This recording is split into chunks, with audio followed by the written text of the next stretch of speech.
Right, greetings chaps.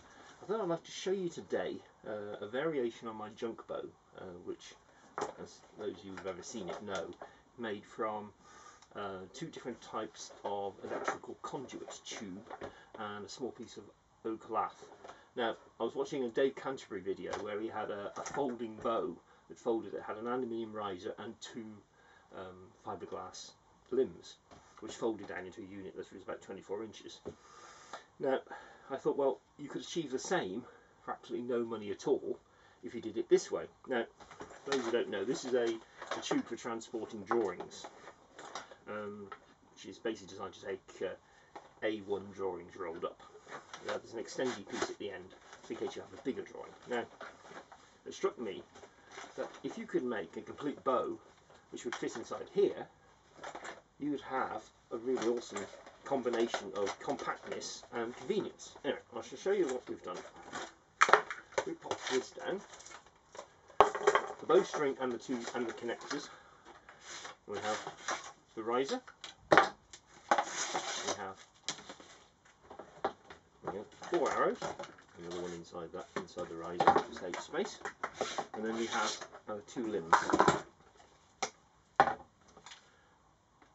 Make sure we line the correct line up with the correct line. Right, that's the top limb, which goes in like that. This is the bottom limb, goes in like that.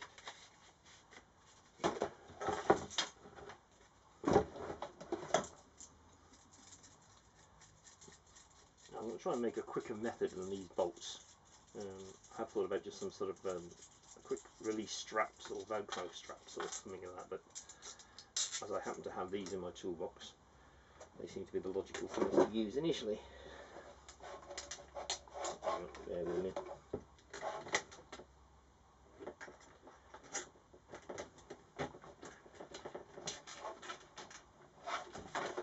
The tricky bit here is making sure you've got everything lined up. There you go.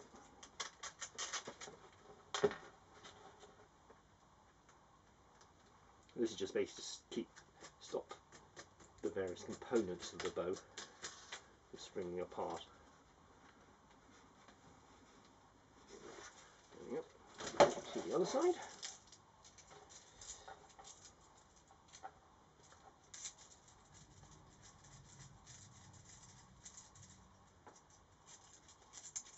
It's snowing outside, else I'd be doing it outdoors to show you this, but we'd be losing things constantly in the snow, so it's probably not worth it.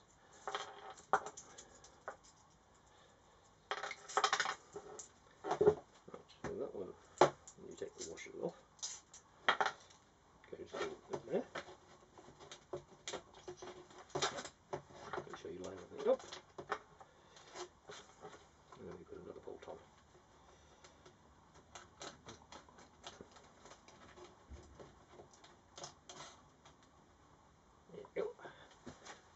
This is proof it actually is a bow. I shall string it. Hang on, got a knot in it. Not in my string. Bear with me a minute. I just don't do that. Unless it will affect the mend.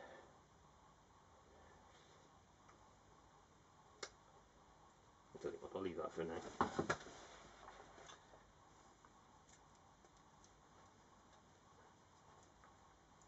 Which is, it's part of my slip knot that's come adrift. But anyway.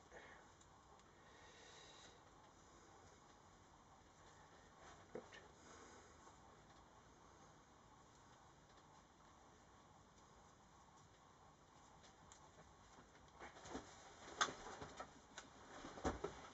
Try and stay in shot here.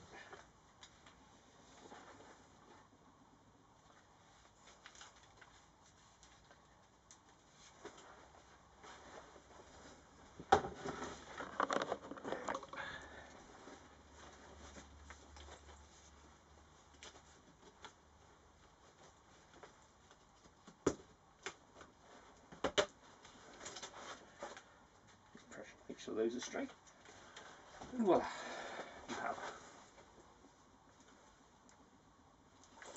a very handy little bow. So I use my standard medieval style arrows with it, I make loads of these, and it's just sort of a good, convenient thing to do. You can, of course, make arrows on the fly in the field.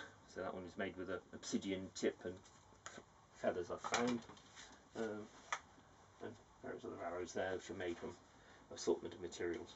But I thought that was worthy of interest. I will be putting there is on my website, which is www.wovenbushcraft.wordpress.com, and I'll put that address on the end of this film. Instructions of how to make the standard junk bow, which comes in one piece, it doesn't dismantle. But I will be putting details for this one up shortly, and then hopefully you can have a look at it.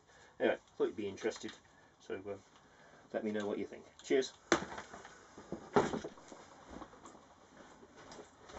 Sorry, but one other bit I forgot to mention is, of course, that the tube that it contains in, because it has this piece that comes down, is now exactly the right length to take my arrows, and so makes an excellent quiver. As I'm a lefty, this is the way I wear it, and voila, you have your bow. You have your bow, you've got your quiver, and it can all be folded down for travel. Anyway, just thought I'd add that little bit to it. Cheers.